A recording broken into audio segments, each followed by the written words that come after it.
बंगाल चुनाव में इतना वोट पड़ा जितना हिंदुस्तान में कभी नहीं पड़ा। ऐतिहासिक वोटिंग हुई है। 152 सीटों पर इतनी वोटिंग हुई है कि सारे रिकॉर्ड टूट गए। फर्स्ट फेज में बंगाल की 16 जिलों की 152 सीटों पर 92% से ज्यादा वोटिंग हुई है।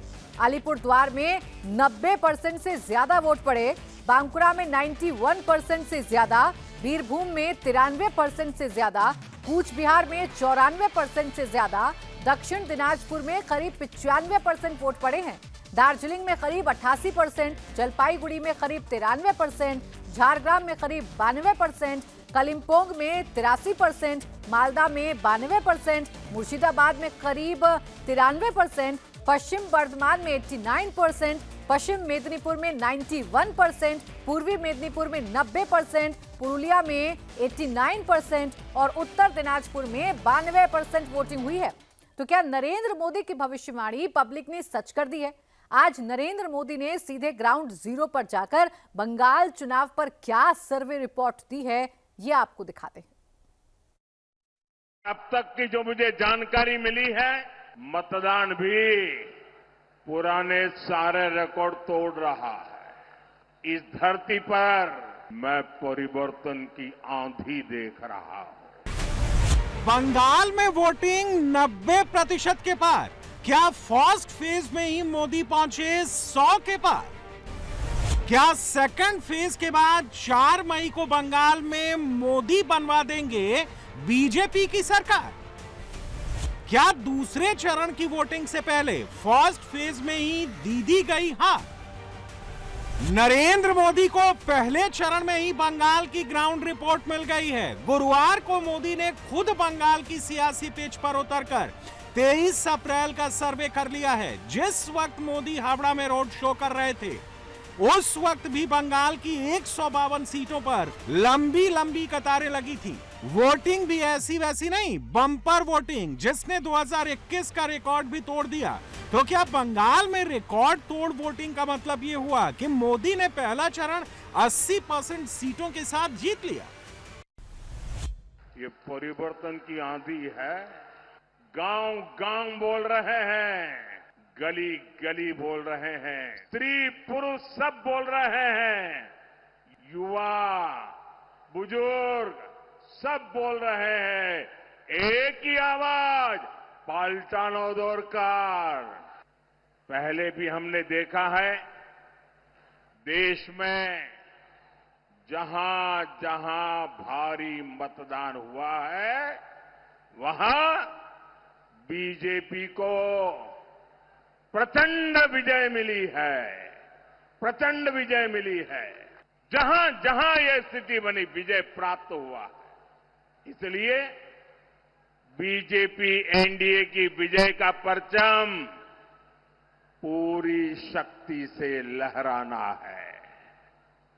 ये लहराने वाला है। कमल खिलना तय है।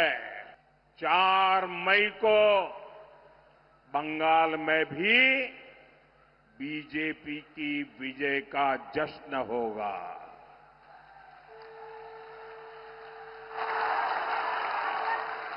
मिठाई भी बटेगी और जालमुरी भी बांटी जाएगी। वैसे मैंने सुना है कि जालमुरी ने भी कुछ लोगों को जन्नाटेदार झटका दिया है। जालमुरी मैंने खाई, लेकिन जाल टीएमसी को लगी है। 2021 में बंगाल चुनाव के फर्स्ट फेज में वोटर टर्नआउट 80% था। 2021 में बंगाल का टोटल वोटर टर्नआउट 82.30% था। लेकिन इस बार तो बंगाल के पहले फेज ने ये सारे रिकॉर्ड तोड़ दिए। पहले चरण में ही वोटर टर्नआउट 90% का ग्राफ क्रॉस कर गया। 152 सीटों पर यह ग्राफ कैसे बढ़ा, यह भी देखिए। सुबह 9 बजे 18.76%, सुबह 11 बजे 41.11%, दोपहर 12 बजे 62.18%, दोपहर 3 बजे 78.77% और शाम होते होते ये ग्राफ रिकॉर्ड लेवल पर पहुंच गया, 90% का ग्राफ क्रॉस कर गया। तो क्या पहले चरण में बम्पर वोट पड़ना इस बात का संकेत है कि मोदी बंगाल का पहला टेस्ट जीत चुके हैं, 100+ सीटें क्रॉस कर चुके हैं और मेजॉरिटी के लिए बाकी बची सीटें दूसरे चरण में जीतकर 4 मई को पहली बार बंगाल में सरकार बनाने जा रहे हैं? प्रधानमंत्री ने हिंट तो कुछ ऐसा ही दिया है। बंगाल में परिवर्तन की आंधी चल रही है। आज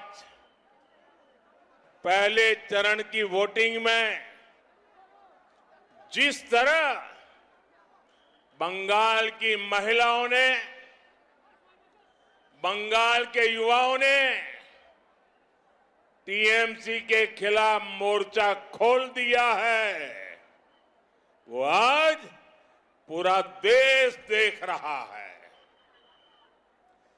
बंगाल में हो रहा बम्पर मतदान ये साफ साफ दिखा रहा है कि भय हार रहा है और भरोसे की जीत पक्की है।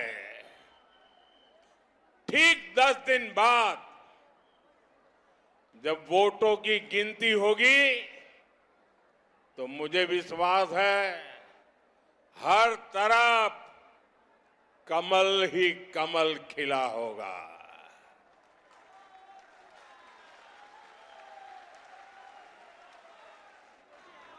मैं बंगाल के लोगों से कहूंगा, खास करके मेरे जो फर्स्ट टाइम वोटर्स हैं उनको कहूंगा,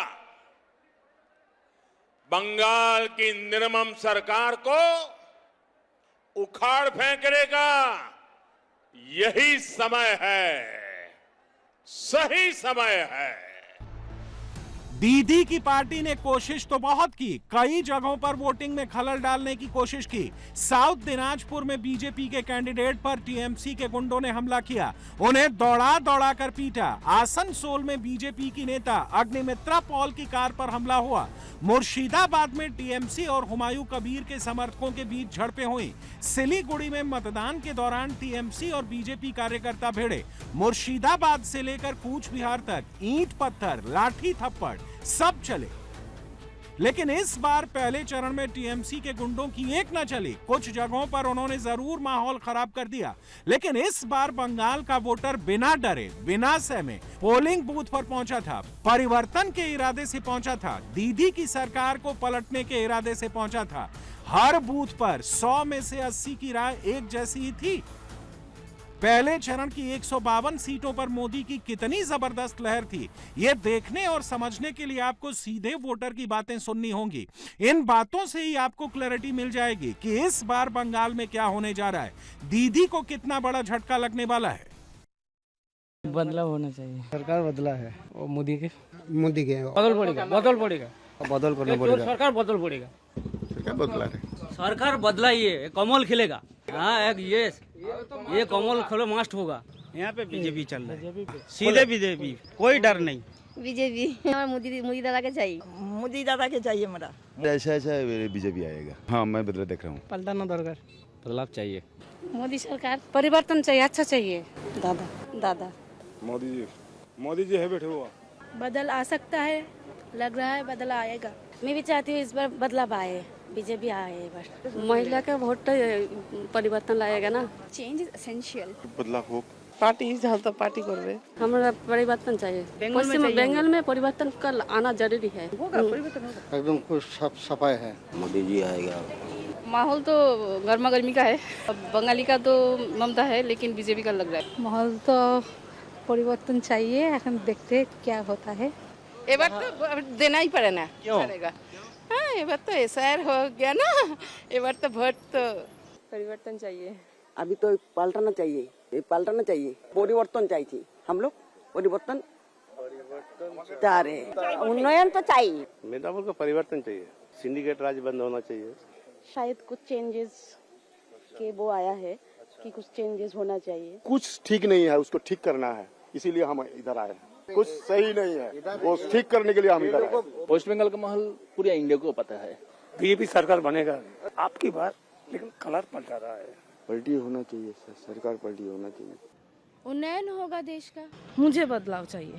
देखिए nothing is permanent, so change तो एक बार तो होना ही चाहिए। अभी नया उन्नयन हो, इसलिए हम लोग वोट डालें। परिवर्तन के लिए वोट। कोई परिवर्तन हो जाए वेस्ट बंगाल में, कुछ अच्छा हो, इस चक्कर में वोट दे रहे।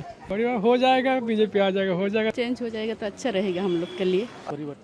परिवर्तन उसके लिए हम लोग 5 साल थोड़ा चेंज करना चाहते हैं। कोई परिवर्तन आएगा। अभी चेंज करना है, बहुत जरूर, बहुत जरूरी। हाँ। ऑब्वियसली युवा को वही चाहिए, बदल चाहिए। हम वेस्ट बंगाल में ऑब्वियसली जो अभी तक चल रहा है 15 साल से, उसका बदल चाहिए। परिवर्तन आना चाहिए।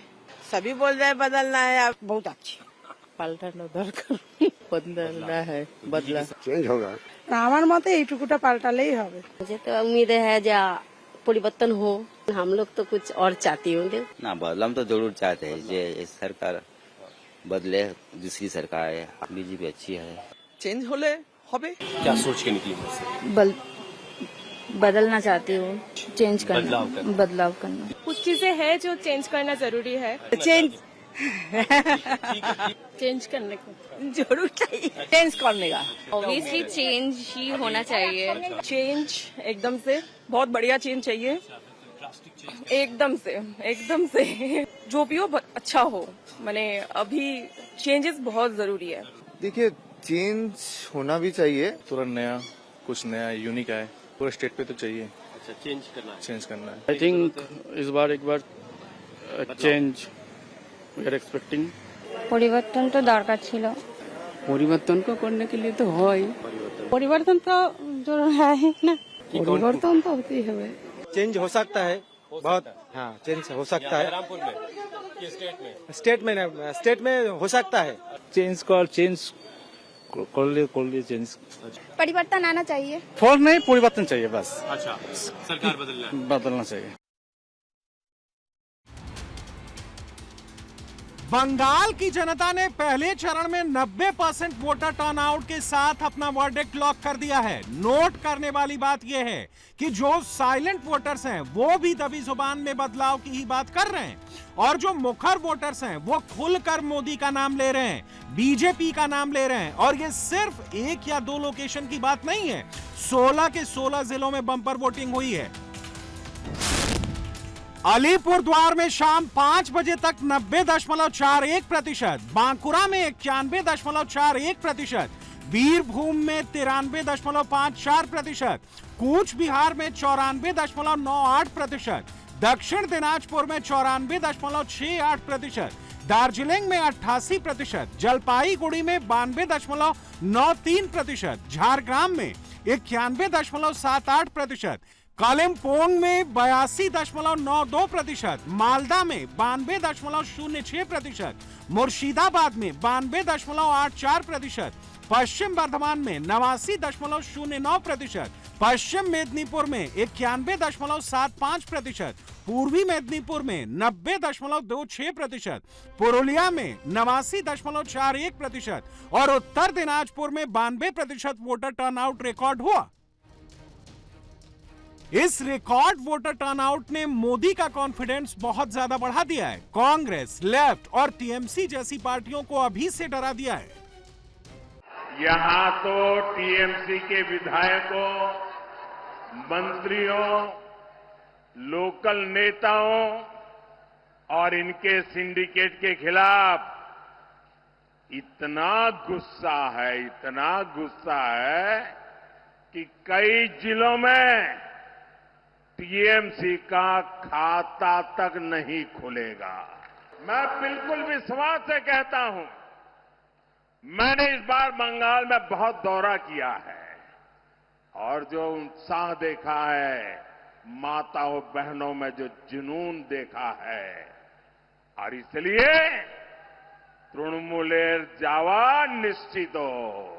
आज तृणमूल के जंगल राज के विरोध बंगाल की जनता हर गली मोहल्ले में शंख फूंक रही है। जनता जनार्दन मैदान में है। मैं देख रहा हूं ये चुनाव हम लोग नहीं लड़ रहे हैं, न मोदी लड़ रहा है, न मेरे साथी लड़ रहे हैं। इस बार बंगाल का चुनाव बंगाल की जनता जनार्दन लड़ रही है। चुनाव का नेतृत्व बंगाल की जनता जनार्दन के हाथ में है। मैं जहां भी जा रहा हूं, लोग एक ही बात कहते हैं कि अब बहुत हो गया, इनफ इज इनफ, और नॉय अनेक खोलो, और नॉय। बंगाल में एज यूजुअल 80-82% वोट होता है, परसेंटेज वोट होता है, और उसमें जो डेड डिस्प्लेस्ड और डुप्लीकेट ऐसा वाला वोटर था जो नॉन अटेंडिंग वोटर बोल के पहला इलेक्शन में दिखाया गया, द परसेंटेज, तो वो तो खत्म हो गया। मतलब डिनोमिनेटर का हिसाब बदल गया। अभी तो वही होना है, 90-95% होना चाहिए वोट। ये तो नॉर्मल मैथमेटिक्स है। जो लोग आते हैं पश्चिम बंगाल में, वही लोग आया, वही लोग ही वोट दिया। और बंगाल में वोट होता है एज फेस्टिवल, वोट उत्सव मनाया जाता है। तो इस बार भी दिखा गया 90-95% वोट आएगा। ये 2021 में जो इंडिकेशन था, 2016 में जो इंडिकेशन, 2026 में वही इंडिकेशन है दैट वोट फॉर ममता। देखिए 2011 से 2021 तक जो 3 चुनाव हुआ असेंबली का, हर चुनाव में अगला हिसाब से ज्यादा सीट मिला, और 26 में 2021 से भी ज्यादा सीट मिलेगा। ये मुझे लगता है कि ये एसआईआर की एक असर है। ऐसा तो है, सत्ता विरोधी लहर है, उसके साथ साथ एसआईआर का भी एक असर है इस पे। तो आप खुश हैं इलेक्शन कमीशन जिस तरीके से करवा रहा है? नहीं, देखिए चुनाव आयोग की 2 पहलू है।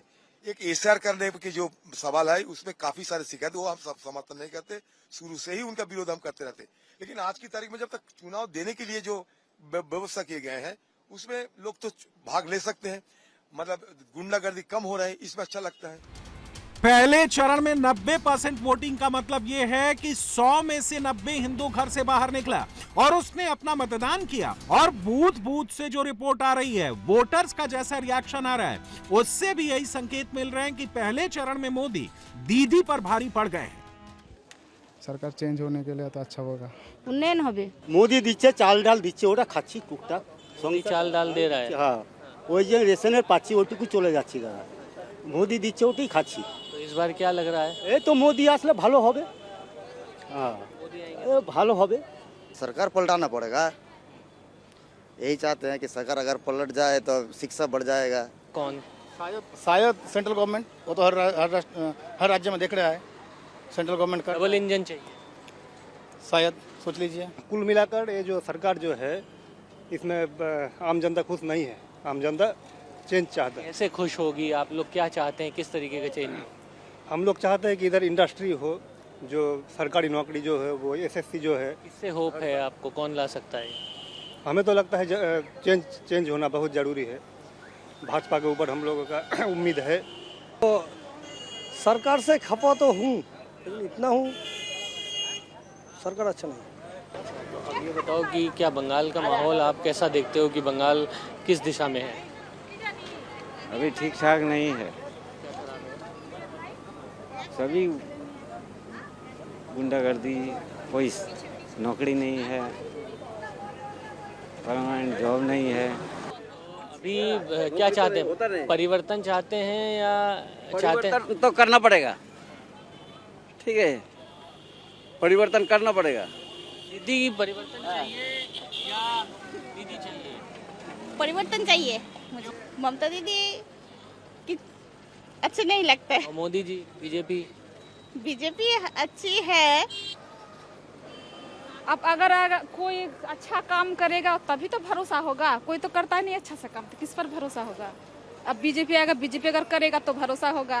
टीएमसी का तो सब गुंडा राज चल रहा है। যে পরিস্থিতি চলছে তাতে সব রকম ভাবে অসুবিধায় পড়ছি এবং এর জন্য একটা পরিবর্তনের দরকার আছে। তারা একটা নির্দিষ্টভাবে পরিবর্তনের দিকেই যাওয়াটা উচিত। मुद्दा तो उन्नयन चाहिए जो अभी तक रुका हुआ है, और जो अभी तक पीड़ा आदमी लोग सह रहा है नौकरी का, वो भी चाहिए। बदलाव तो चाहिए ही। बीजेपी अच्छा है। बताइए जरा सा। वो बीजेपी। बीजेपी। अच्छा, चेंज करना है। दीदी से क्या नाराजगी सर? वो तो परिवर्तन हो रहा है कि कंटिन्यूटी रहेगी? परिवर्तन हो रहा है। परिवर्तन हो रहा है। तो क्या बीजेपी 90% वोटर टर्नआउट के दम पर 100 का आंकड़ा फर्स्ट फेज में ही पार कर गई है? क्या 152 में से 90% सीटें यानी 137 सीट बीजेपी ही जीतने जा रही है? अमित शाह ने बंगाल के इलेक्शन वॉर रूम में बैठकर क्या अनुमान लगाया है?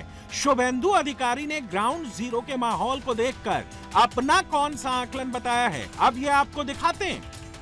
जय श्री राम, जय जय श्री राम, वंदे वंदे भारत माता की।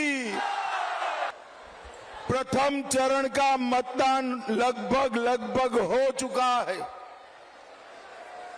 और ये मेरा पूरे बंगाल में 30वां कार्यक्रम है। चुनाव का परिणाम बालागढ़ वालों जानना है क्या?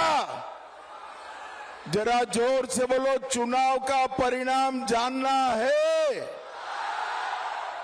तुम मेरी बात मानकर चलना। 5 तारीख को दीदी का सुपड़ा साफ हो जाएगा।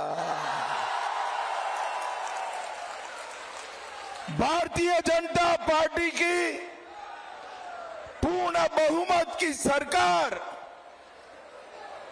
बंगाल में बनने जा रही है। 80% से ज्यादा वोटिंग परसेंटेज का आंकड़ा अभी तक आया, 90 पार कर रहा है। क्या सिग्नल है ये? खड़ा है यहाँ 90% हो गया है। क्या सिग्नल माना जाए 152 सीटों पर? क्या सिग्नल माना जाए इस हाई परसेंटेज? 125 उम्मीद है। 125 सीटें आउट ऑफ 152। मुस्लिम वोटर्स में कंसोलिडेशन दिखा। रेजीनगर में हुमायूं कबीर को दौड़ाया गया, बहरामपुर में भी कोई विभाजन नहीं दिखाई दिया, मुस्लिम कंसोलिडेटेड दिखाई दिए। क्या सनातनी वोटर भी आपके लिए कंसोलिडेटेड हैं? हाई कंसोलिडेशन ऑफ सनातनी वोटर। मुस्लिम कंसोलिडेशन तो 2021 में 91% हुआ था। 2024 में बीजेपी आ जाएगा, 400 सीट होगा, हिंदू राष्ट्र बनेगा। इस तरीके से जो मौलवादी का फतवा था, उसका बाद तो 95% वोट ममता को मिला यहाँ। इसलिए तो अदित चौधरी भी हार गया, गुजरात से यूसुफ पठान भी जीत गया था। ये 95% से ऊपर जाने का कोई मौका नहीं है। वो 5% 7% तो गिरेगा। लेकिन जो हिंदू कंसोलिडेशन 54% था पिछले लोकसभा चुनाव में, इस बार आप ईवीएम खुलने का बाद थोड़ा मेरा साथ कैलकुलेशन मिला लेगा, 85% से ज़्यादा हिंदू कंसोलिडेशन हुआ। सीपीएम का लूज वोटर्स भी, हिंदू वोटर्स, वो भी राम जी को दे दिया वोट। 29 को 100% कर देगा। देखिए, जो पीसफुल जो वोटिंग, चुनाव कमीशन को पहले ही धन्यवाद। जिस प्रकार उन्होंने शांतिपूर्ण वातावरण बनाया, लोगों को हिम्मत मिली। काफ़ी साल से बंगाल के लोग निडर होकर वोट नहीं कर पा रहे थे। पहली बार मन खोल करके, दिल खोल कर लोगों ने वोटिंग की। मैं एक बूथ में गया, अभी 93% से ऊपर पोलिंग हो चुका था। और पहले क्या था, ये जो फर्जी वोटर, और जैसे कि मैं खड़गपुर में 25% से ज़्यादा फॉल्स वोटर था, इसका हिसाब में ही गड़बड़ा जाता था। वोटिंग होता नहीं था, कुछ फॉल्स वोटिंग होता था, इसलिए डाउन हो जाता था। बिलो 60% होता था, यहाँ भी लगभग 90% हो गया है। ये बहुत बड़ा अचीवमेंट लोकतंत्र के लिए। दूसरा ये है परिवर्तन का वोटिंग। चुनाव हो रहा है इस बार परिवर्तन का स्लोगन पर। प्रधानमंत्री ने स्लोगन लगाया, पाल्टानो दरकार, चाहे बीजेपी सरकार। लोगों ने इसको स्वीकार किया और निशब्द आकर के चुपचाप साइलेंट वोटिंग किया। 90% वोटर टर्नआउट से बीजेपी का कैंप गदगद है। दीदी के कैंप में अभी से पैनिक है और मोदी की हावड़ा वाले रोड शो की तस्वीरें और उसमें उमड़ी भीड़ दूसरे चरण से पहले टीएमसी को और भी डरा रही हैं। और इस डर की एक वजह पहले चरण की वोटिंग में ही छिपी है। फर्स्ट फेज में बंगाल की 152 में से 85 सीटों पर 90% से ज्यादा वोटिंग हुई है। यानी हिंदू वोटर इस बार खुलकर बीजेपी के खेमे में आ गया है और यह बात खुद बीजेपी के नेता कह रहे हैं। अब अगर यही पैटर्न दूसरे फेज की 142 सीटों पर दिखा, अगर हिंदू वोटर्स ने सेकंड फेज में भी बम्पर मतदान किया तो 4 मई को दीदी की सरकार खतरे में पड़ सकती है। देखिए, मुझे जहाँ तक मालूम है पिछले इलेक्शन में 55% से ज़्यादा हिंदू वोट हमारे साथ थे। उसको और 10% बढ़ाना है। मुझे लगता है उससे भी ज़्यादा पोलिंग इस बार बीजेपी के पक्ष में हुआ है, क्योंकि हिंदू डर डर के जी रहे हैं बंगाल में। आपको मालूम होगा ये जो वाकफ बोर्ड वाला कानून पारित हुआ, उससे बंगाल में काफ़ी हिंसा हुई। उस हिंसा के कारण मुर्शिदाबाद के हिंदू को पलायन करना पड़ा गंगा पार करके मालदा में। जो बेचारे बांग्लादेश से भाग के आए थे धर्म और प्राण बचाने के लिए, आज उनको बंगाल में एक जिला से दूसरा जिला भटकना पड़ रहा है। कोई सिक्योरिटी नहीं है। मंदिर फूंक दिया गया, मंदिर तोड़ दिया गया, मूर्ति तोड़ दिया गया, हिंदू का प्रॉपर्टी दुकान में आग लगाया गया। ये बांग्लादेश में जिस प्रकार घटना हमने देखा है साल 1.5 साल, यहाँ भी वही घटना हो रही है। तो हिंदू आज बहुत चिंतित है, डरे हुए हैं। उन लोगों ने इसीलिए परिवर्तन का वोटिंग किया है। पहले फेज के बाद अब मोदी का पूरा फोकस सेकंड फेज पर है और ये बीजेपी के लिए कहीं ज्यादा टफ फेज है, क्योंकि मोदी को उस टर्फ पर जाकर खेलना है, ममता को चुनौती देना है, जिस पर दीदी को हराना इतना भी आसान नहीं है। इसीलिए 29 अप्रैल के दूसरे चरण में बीजेपी के लिए काफी बड़ी चुनौती है। बीजेपी कोशिश कर रही है कि ममता सरकार के खिलाफ जो नाराजगी है उसे वोट में बदला जाए, लेकिन सेकंड फेज में अलग अलग तरह के वोटरों वाले इलाकों में मुकाबला आसान नहीं है। दूसरे चरण में टीएमसी और बीजेपी के बीच सीधी हाई वोल्टेज और कड़ी टक्कर होने जा रही है। सेकंड फेज में ऐसे कई इलाके शामिल हैं जहां वोटर टर्नआउट और उसे प्रभावित करने वाले मुद्दे काफी असर डालते हैं। लेकिन मोदी और उनकी टीम ने अभी से उन 142 सीटों के लिए मेहनत करनी शुरू कर दी है और दूसरे फेज में भी बीजेपी टीएमसी के सिंडिकेट सिस्टम, गुंडों वाली पॉलिटिक्स और जंगल राज को आधार बनाकर ही वोटर्स को अपनी ओर खींचने की तैयारी कर रही है। मोदी और शाह ने तो 23 अप्रैल को ही 29 अप्रैल और उसके बाद टीएमसी की 4 मई वाली एक्सपायरी डेट रिलीज कर दी है। 15 साल के इस सिंडिकेट सिस्टम की एक्सपायरी डेट आ गई है। वो एक्सपायरी डेट आप लिख करके रखिए, वो तारीख है 4 मई। मैं टीएमसी के गुंडों से भी कहना चाहता हूं, 4 मई ये टीएमसी के सिंडिकेट और महाजंगल राज की एक्सपायरी डेट है। 4 मई के बाद इस लूट का पूरा हिसाब होगा और काटमानिर खेला चोलबेना, काटमानिर खेला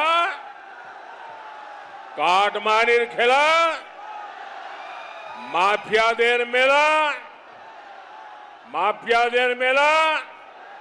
मैं आज दीदी के गुंडों को कहकर जाता हूं, कान खोल कर सुन लो, 29 तारीख को एक भी मतदाता को उंगली भी लगाई तो आपकी जगह बंगाल की खाड़ी में होगी, बंगाल की खाड़ी में।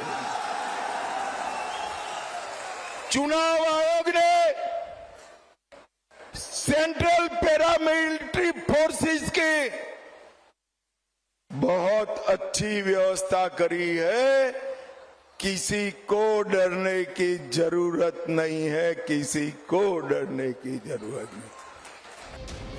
अब सवाल यह है कि बीजेपी 4 मई के लिए कौन सा टारगेट लेकर चल रही है। 90% वोटर टर्नआउट को बीजेपी अपनी तरह से प्रोजेक्ट कर रही है, टीएमसी अपनी तरह से प्रोजेक्ट कर रही है। दोनों पार्टियां उसमें अपना वोट बढ़ता देख रही हैं। ईवीएम में क्या नतीजे लॉक हुए हैं, 29 अप्रैल को राउंड 2 में क्या होगा और उसके बाद 4 मई को क्या नतीजे आएंगे, इसके लिए अभी 11 दिनों का इंतजार करना होगा।